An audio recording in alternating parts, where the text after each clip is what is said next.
Radhe Radhe. 22শে June 2025, 7ই আষাঢ়, 1432 বঙ্গাব্দ, রবিবার, যোগিনী একাদশী। পরের দিন সোমবার সকাল, পশ্চিমবঙ্গ, পূর্বাহ্ন 9টা 25-এর মধ্যে পারণ। যোগিনী একাদশীর মাহাত্ম্য।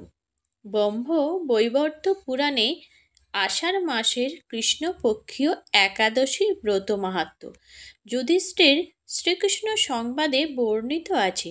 যুধিষ্ঠির বললেন, হে বাসুদেব, আষাঢ় মাসের কৃষ্ণপক্ষীয় একাদশী ব্রত মাহাত্ম্য কৃপাপূর্বক আমার কাছে বর্ণনা করুন।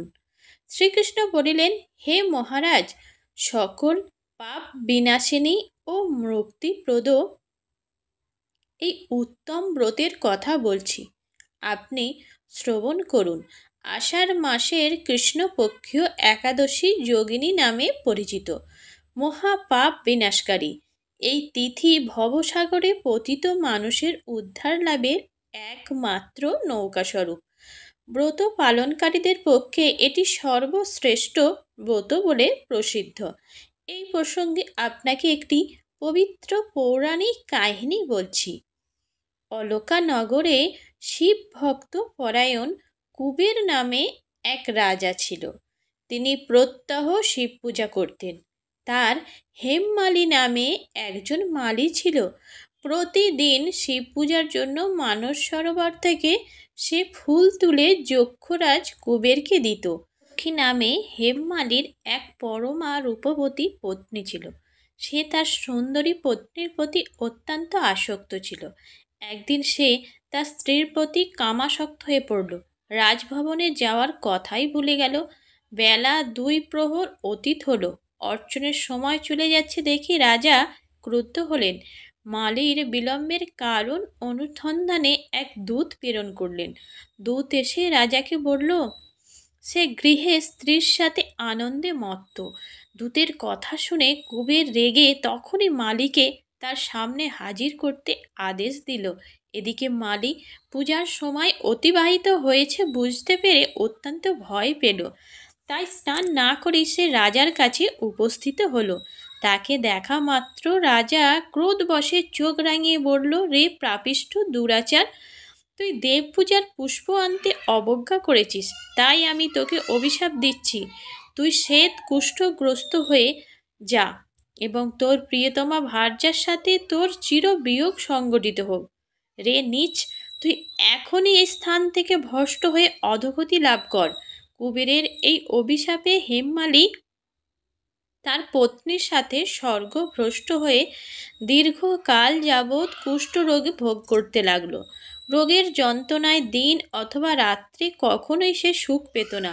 এভাবে শীতে গ্রীষ্মে প্রচণ্ড বেদনায় বহু কষ্টে সে জীবন কাটাতে লাগলো।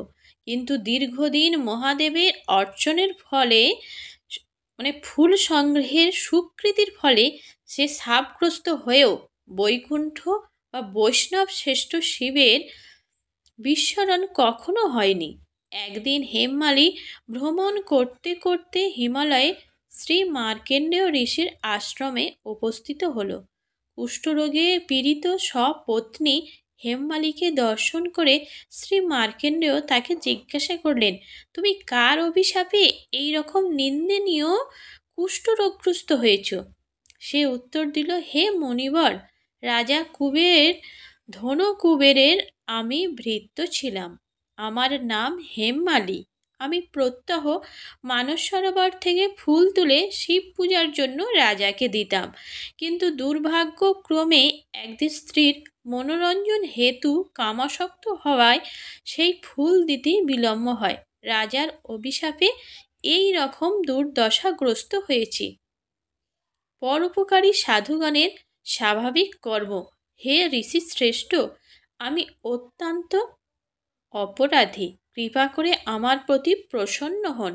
তখন দয়ার্দ্র চিত্তে মার্কণ্ডেয় মুনি বললেন, হে মালী, তোমার মঙ্গলের জন্য শুভ ফল প্রদানকারী এক ব্রতের উপদেশ করছি। তুমি আষাঢ় মাসের কৃষ্ণপক্ষের যোগিনী নামক একাদশী পালন করো। এই ব্রতের পুণ্য প্রভাবে তুমি অবশ্যই কুষ্ঠ ব্যাধি থেকে মুক্ত হবে। শ্রীকৃষ্ণ বললেন, ঋষির উপদেশ শ্রবণ করে হেমমালী তাকে প্রণাম জানালো। পরে অত্যন্ত আনন্দে ঋষির আদেশ মতো নিষ্ঠার সঙ্গে যোগিনী একাদশীর ব্রত পালন করল। এইভাবে হেমমালী সমস্ত রোগ থেকে মুক্ত হলো ও পত্নী সহ সুখে জীবনযাপন করতে লাগলো। হে মহারাজ যুধিষ্ঠির, আমি আপনার কাছে এই ব্রত উপবাসের মহিমা কীর্তন করলাম। এই ব্রত পালনে ৮৮,০০০ ব্রাহ্মণকে ভোজন করানোর ফল লাভ হয়। যে ব্যক্তি এই মহাপাপ বিনাশকারী ও পূর্ণ ফলপ্রদায়ী একাদশী যোগিনী একাদশীর কথা পাঠ ও শ্রবণ করে, সে অচিরেই সর্ব পাপ থেকে মুক্ত লাভ করে। জয় যোগিনী একাদশীর জয়। জয় শ্রী রাধা কৃষ্ণের জয়। হরে কৃষ্ণ।